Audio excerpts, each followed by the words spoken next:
radio locale, votre radio locale, sur 99.2.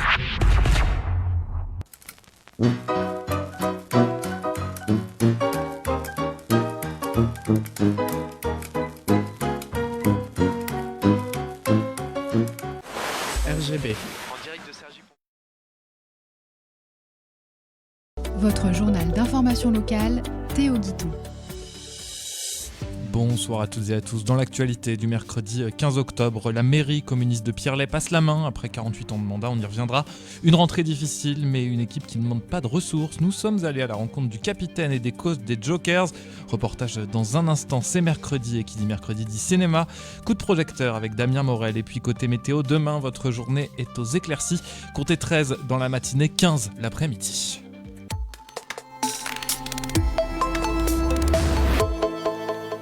Une transaction organisée via Le Bon Coin s'est transformée en agression violente dimanche à Daumont. Un jeune homme de 25 ans venu acheter un téléphone d'occasion pour 250 € a été pris à partie par 3 individus au moment du rendez-vous avenue du lycée. Les agresseurs sont descendus d'un véhicule avant de le frapper et de lui voler son argent ainsi que son propre téléphone portable avant de s'enfuir. La victime, choquée mais légèrement blessée, a immédiatement alerté les forces de l'ordre. Une enquête a été ouverte et confiée à la brigade de gendarmerie de Daumont pour identifier les auteurs de cette agression. Un homme de 54 ans a été grièvement blessé dans la nuit du lundi 13 au mardi 14 octobre à Sannois après une chute d'environ 12 mètres depuis un pont enjambant l'autoroute A15.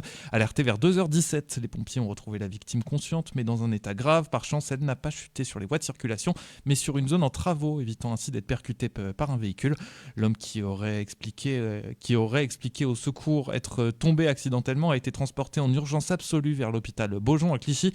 Une enquête a été ouverte et confiée à la CRS autoroutière Nord-Île-de-France pour déterminer les circonstances exactes de l'incident.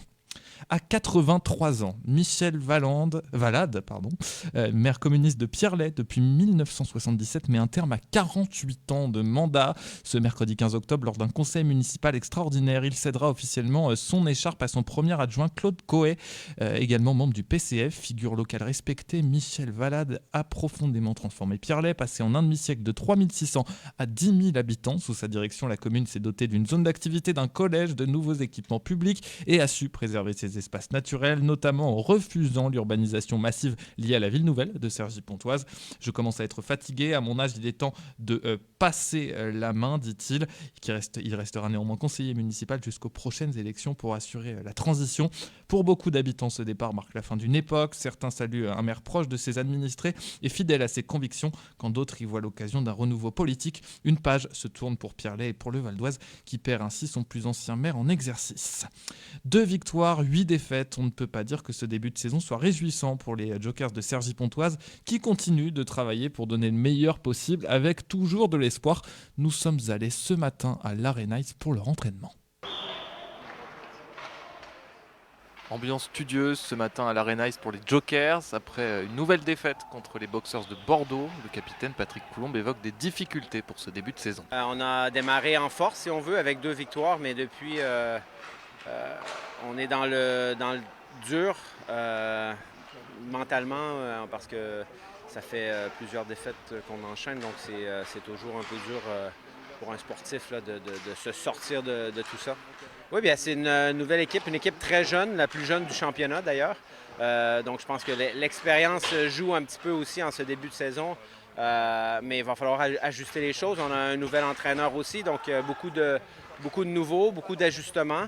On a eu une très belle préparation, mais là, c'est un peu plus dur, là. Tout le monde dans le championnat est en jambes et puis nous, c'est pas qu'on n'a pas l'énergie, mais c'est qu'on a de la difficulté à... On n'est pas opportuniste du tout devant la cage, donc difficulté à marquer des buts, puis on échappe des matchs... On a échappé quelques matchs en début de saison qui nous ont fait mal et depuis, on a de la difficulté à retrouver notre confiance. Une équipe renouvelée, la plus jeune du championnat, qui peut parfois manquer de confiance, selon Kevin Dacosta, entraîneur adjoint de l'équipe. Il manque un peu d'expérience des fois pour la mettre au fond, un peu de confiance. C'est pour ça qu'on travaille aussi, on ne peut pas être tout le temps négatif, on essaie de les mettre dans des situations, mettre les joueurs dans des situations où ils vont avoir du succès à l'entraînement, où ça va être un peu plus facile pour eux. On essaie de jouer avec ça, mais il ne faut pas que ce soit trop facile non plus pour qu'après en match... avec l'adversité ce soit plus compliqué. Donc on attend ce déclic de certains joueurs aussi. On espère qu'ils vont arriver à enlever on appelle ça le monkey on the back, le singe sur le dos, et que ça va tourner dans notre sens, parce que ce soit des poteaux, des barres transversales, des duels face aux gardiens, on en a encore contre Bordeaux, et c'est ce qui peut faire tourner un match, et c'est ce qui est d'autant plus frustrant. Si on n'avait pas toutes ces occasions, on serait plus alarmiste et plus inquiet. Là on se donne quand même les moyens de gagner les matchs à chaque fois, et comme tu l'as dit, on a ces chances de marquer, et on espère que ça va tourner et que les gars vont prendre confiance, ou vont même arrêter de regarder et shooter juste pour shooter, et que ça va passer. Donc à nous aussi de les aider sur le point mental là-dessus, parce que c'est jamais facile pour les joueurs d'avoir l'échec en répétition. Donc. Malgré un début de saison difficile, tout est loin d'être perdu et l'équipe a de nombreuses qualités, selon l'Autrichien Filip Horski, nouvel entraîneur du club. On est vite, on est jeune, on peut jouer de hockey très vite. Beaucoup de patinage, un hockey qui simple, on est structuré, défensif, le jeu sans pelé, on est content avec le développement structurel. On n'est pas une grande équipe, on a besoin des poids devant le but, on doit être plus fort devant les buts, on doit être on a besoin de l'expérience aussi, ça va arriver, comment on doit jouer dans certaines situations. Mais je vois déjà après 10 matchs, là, après 2 mois, je vois déjà du développement, et ça c'est le plus important. L'autre grande force des Jokers, c'est bien sûr son public qui répond présent à tous les matchs. On a la chance d'avoir un très très bon public ici à Cergy, qui sont là, qui mettent l'ambiance, qui mettent du bruit et tout ça, malgré ce début de saison difficile. Donc j'en profite pour les remercier et de leur dire qu'on a encore besoin d'eux, et je sais que c'est pas facile. Je sais qu'on leur demande d'être là, et que nous, derrière, sur la glace, on n'offre pas toujours de belles performances.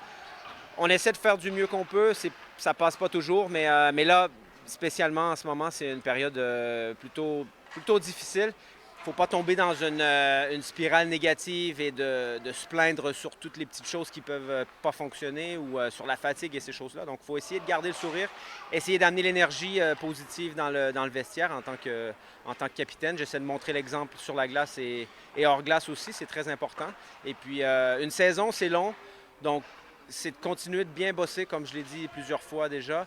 Et dans les bons moments comme dans les moins bons moments, il faut vraiment essayer de tourner la page le plus vite possible, et puis regarder vers l'avant. Donc on n'y peut plus rien pour ce qui s'est passé dans les derniers matchs. Donc c'est vraiment de se concentrer sur ce qu'il y a devant nous. J'imagine quand même que vous restez optimiste et que ça va le faire. Évidemment, il faut y croire, parce que du moment où on cesse d'y croire, c'est là que tout s'arrête, et puis que nos chances s'évanouissent et donc disparaissent plutôt. Mais oui, évidemment, on essaie de rester positif malgré tout, de continuer à bosser, puis c'est le travail qui va nous faire sortir de cette période difficile. Prochain rendez-vous prévu à Amiens le 21 octobre pour de la Coupe de France cette fois-ci. Et à domicile, rendez-vous le dimanche 26 octobre où les Cergy-Pontins affronteront les Pionniers de Chamonix, et ce sera évidemment à l'Arenaïs. C'est mercredi, et vous le savez, le mercredi on parle cinéma.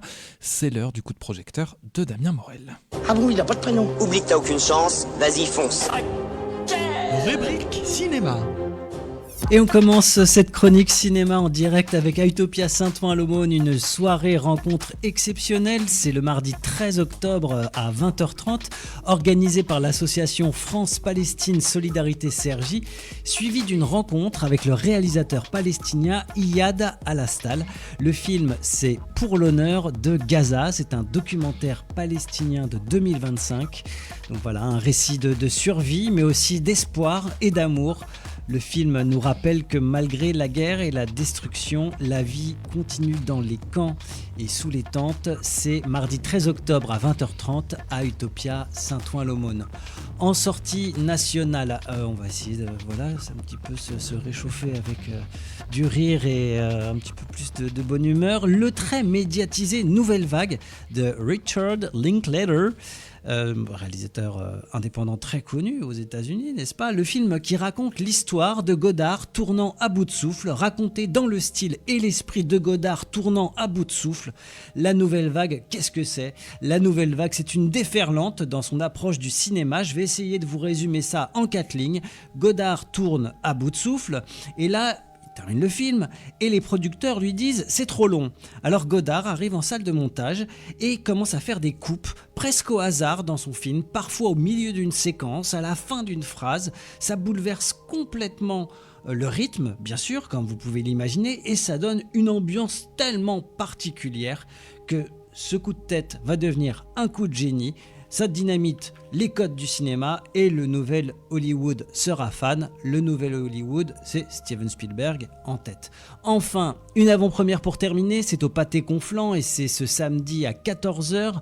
Le film d'animation, c'est Marcel et Monsieur Pagnol. Humour, Marcel et Monsieur Pagnol, parce que c'est presque... Voilà, de Sylvain Chomet, avec les voix de Laurent Lafitte et Géraldine Pellas. Sylvain Chomet, c'est, souvenez-vous, le réalisateur des Triplettes de Belleville, donc gage de qualité plus.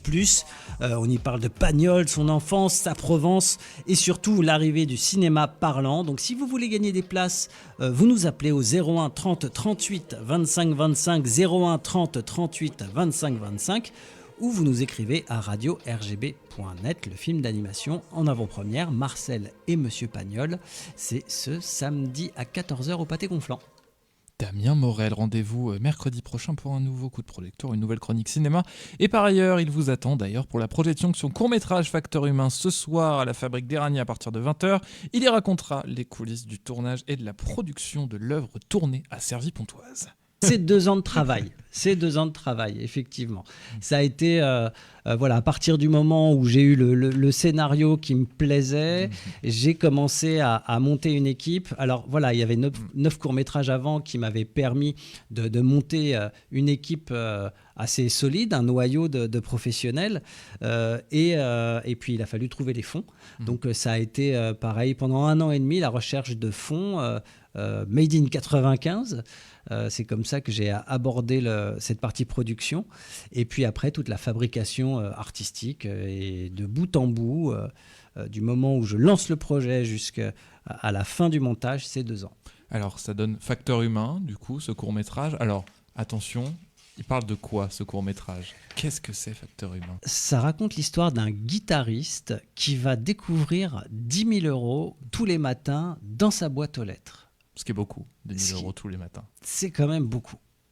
Et là, vous pourriez être tenté de dire « Oh, j'aimerais tellement que ce soit ma boîte aux lettres. » Oui, mais réfléchissez quand même 2 secondes. Si tous les matins, vous aviez 10 000 euros dans votre boîte aux lettres, dans une sorte d'enveloppe ocre, scellée à la cire rouge, tout ça, anonyme, est-ce que c'est pas un petit peu inquiétant au bout d'un moment?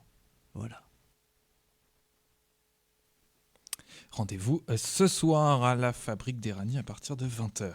Et puisqu'on parle cinéma, après 6 ans de fermeture, le musée Jean Gabin de Mériel a rouvert ses portes, entièrement rénové et modernisé. L'inauguration marquée par la présence des enfants de Gabin et de Bourville, de plusieurs acteurs et d'élus locaux, a célébré la mémoire du patron du cinéma français, même si c'est Damien Morel, le vrai patron du cinéma français. Le parcours débute dans une reconstitution fidèle de la célèbre cave de la traversée de Paris, avant de conduire les visiteurs vers un espace mémoriel consacré à l'enfance de Gabin.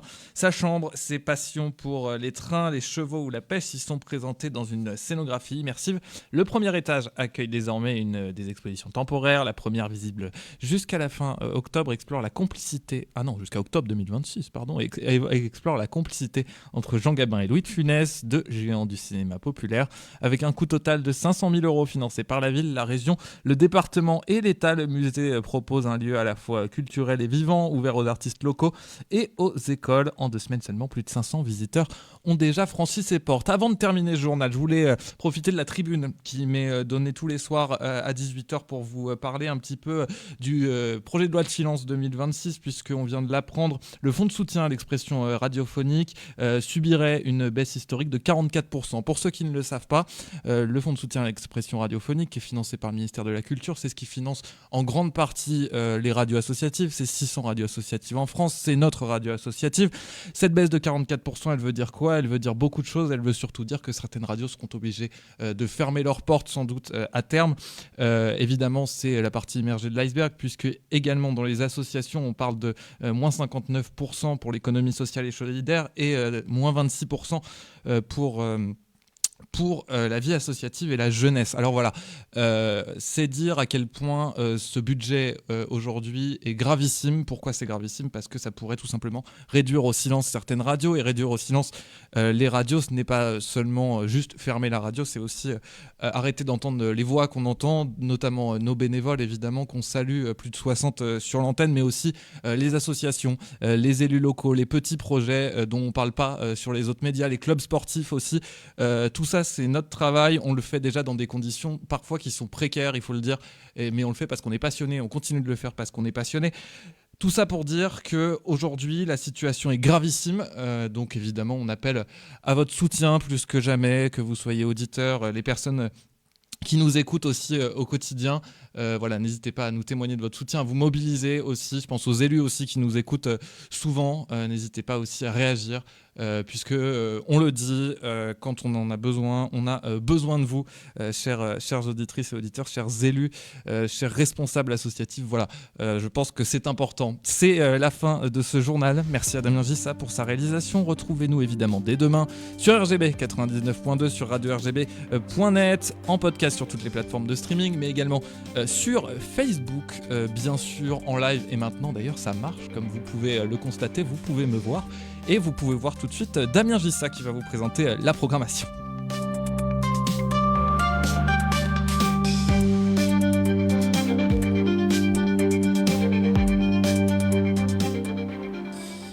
Alors, avant de présenter la programmation, j'aimerais m'excuser en tant que technicien parce qu'il y a eu un petit souci technique durant ce journal. Ce n'est pas le coup de projecteur que vous avez entendu, mais c'est un mauvais calage de fichiers qui a envoyé à l'antenne une précédente chronique cinéma. Quand vous allez écouter la rediffusion de ce journal et le podcast de ce journal, vous aurez droit bien sûr au coup de projecteur des cinémas Utopia avec Damien Morel et la directrice des cinémas Utopia. Voilà. Côté programmation, vous avez rendez-vous à 19h avec Parole d'ado, Parole de Regard de Pro, voilà, je vais y arriver, Parole d'ado, Regard de Pro, une émission sur le thème de la parentalité à l'ère du numérique pour tout savoir quand on est parent et parents d'ados, voilà. Et c'est une émission qui est proposée par le CIJ 95, le Centre Information Jeunesse 95, dont on a aussi besoin en termes de jeunesse. Et c'est pour ça que je plussois totalement les mots de Théo en fin de ce journal. À 21h, ça va être une grande nouveauté puisque vous aurez une soirée culture urbaine avec une toute nouvelle émission qui s'appelle l'After Urbain. L'After Urbain, c'est quoi ? C'est une toute nouvelle émission sur la culture urbaine avec des DJ, avec des mix, le meilleur du hip-hop, du rap, de la street culture, des invités, des chroniqueurs et tout ça réuni autour de DJ Fazhunter que vous avez l'habitude d'entendre, notamment par ses mix dans sa précédente émission. Donc rendez-vous à 21h pour l'After Urbain. Enfin, à 1h du matin, rediffusion de Bienvenue en Haïti avec Wilkinson qui nous ramène à Haïti. C'est à 1h du matin en France, mais ça sera un after aussi début de soirée pour les Haïtiens, la communauté haïtienne, puisque ça sera un 19h-21h là-bas. Sur ce, je vous souhaite une très bonne soirée, que ce soit sur notre antenne de RGB 99.2 FM ou sur radio-rgb.net ou encore sur les applications pour mobile, les radios associatives développées par la CNRA d'ailleurs, ou encore Radio Player. RGB, c'est en direct de Cergy-Pontoise sur tout le Val d'Oise, du sud de l'Oise jusqu'au nord des Yvelines.